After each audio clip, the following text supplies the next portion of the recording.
তারা এই সরকারকে মানতে চায় না, তারা বেঈমানের বাস্তবায়ন করতে চায়। এই দেশে ইন্ডিয়ার দালালি বাস্তবায়ন করতে চায়। এরা মোদির দালাল, এরা আওয়ামী বাকশালীদের দোসর, এরা শেখ হাসিনার দোসর, এরা আওয়ামী লীগ তবলিগের নাম দিয়ে আওয়ামী লীগের এজেন্ডা বাস্তবায়ন করতে চায় বাংলার জমিনে। বাংলার মুসলমান এক ফোঁটা রক্ত থাকতেও এই ভারতের এজেন্ডা বাস্তবায়ন বাংলার জমিনে হতে দেবে না ইনশাআল্লাহ।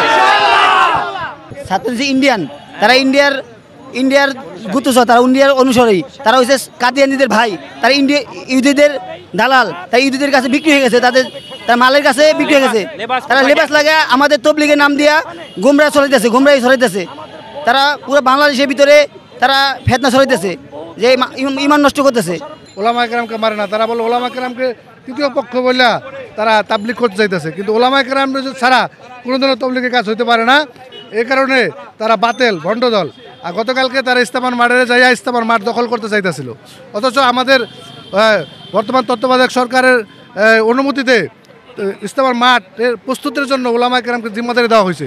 ওলামায়ে কেরামের আন্ডারে যে সমস্ত তবলিগের সাথীরা আছে তাদেরকে দায়িত্ব দেওয়া হয়েছে, তারা যেন তবলিগের জন্য এই ইস্তেমার মাঠ প্রস্তুত করে, এটা বলে দেওয়া হয়েছে। আমাদের সাথীরা ইস্তেমার মাঠের কাজের জন্য যাইতেছে, তারা হঠাৎ করে যাইয়া তারা বলতেছে ইস্তেমার মাঠ আমাদের দখলে, এখন থেকে ইস্তেমার মাঠ আমরা আমাদের দখলে চালামো, সমস্ত কার্যক্রম আমাদের দখল হবে, 7 গ্রুপের দখলে হবে।